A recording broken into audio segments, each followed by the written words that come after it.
North அமெரிக்கால winter டைம்ல உங்க கார நீங்க ஒழுங்கா மெயின்டெயின் பண்ணலன்னா, கார் ரொம்ப சீக்கிரமா துருப்பிடிச்சிரும். இதுக்கு முக்கியமான காரணம் என்னன்னு பார்த்தீங்கன்னா, ஸ்னோ தான். ஸ்னோனா வெறும் ஸ்னோ கிடையாது. அந்த ஸ்னோவோட மிக்ஸ் ஆயிருக்க கெமிக்கலு.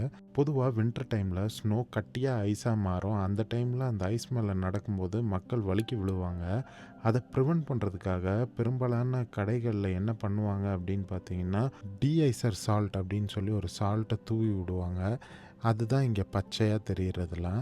இத வந்து மண்ணோட சேர்த்து சில பேர் மிக்ஸ் பண்ணி விடுவாங்க. ஸோ, நீங்க அது மேல நடக்கும்போது நீங்க வழுக்காம கொஞ்சம் கிரிப்பா நடக்க முடியும். இந்த டீஐசர் என்ன பண்ணும்னு பார்த்தீங்கன்னா, அங்க இருக்க பனிய உருக்கிரும். அங்க உருகுன பனி, மண்ணு எல்லாம் சேர்ந்து ஒரு சேறு மாரி மாறி ரோடு ஃபுல்லா சேரா ஆக்கி விட்டுரும். இந்த சேத்து மேல வண்டி ஓட்டிட்டு போம்போது என்ன ஆகும்னு பார்த்தீங்கன்னா, வண்டிக்கு அடியில வண்டிய சுத்தி எல்லா இடமும் சேரா ஆயிரும். இந்த சேர்ல மிக்ஸ் ஆயிருக்க டீஐசர் சால்ட் என்ன பண்ணும்னு பார்த்தீங்கன்னா, வண்டிய ரொம்ப சீக்கிரமாவே துருப்புடிக்க வச்சுரும். இதனாலவே வின்டர் டைம்ல கார ரொம்ப சுத்தமா வச்சுக்கணும். இல்லாட்டி உங்க கார் உங்களுக்கு ரொம்ப பெரிய செலவு வச்சுரும். இங்க பெரும்பாலான இடத்துல ஆட்டோமேட்டிக் கார் வாஷ் இருக்கிறதுனால, கார் வாஷ் எல்லாமே ஒரு 5 நிமிஷத்துல முடிஞ்சிரும். ஆனா இந்தியால கார் வாஷுக்குன்னு போய் உட்கார்ந்தா, அங்கேயே நம்ம பாதி நாள ஸ்பெண்ட் பண்ற மாதிரி வரும். ஒருவேளை இது எனக்கு மட்டும் தான் அப்படி நடக்குதா? இல்லாட்டி உங்களுக்கும் அப்படிதான் நடக்குதான்ட்டு கமெண்ட் செக்ஷன்ல சொல்லுங்க. இந்த மாரி கனடாவ பத்தி இன்ட்ரஸ்டிங்கான தகவல தெரிஞ்சுக்க இந்த சேனல சப்ஸ்கிரைப் பண்ணுங்க. இந்த வீடியோ உங்களுக்கு புடிச்சிருந்துச்சுன்னா, அப்படியே ஒரு லைக்கும் குடுங்க.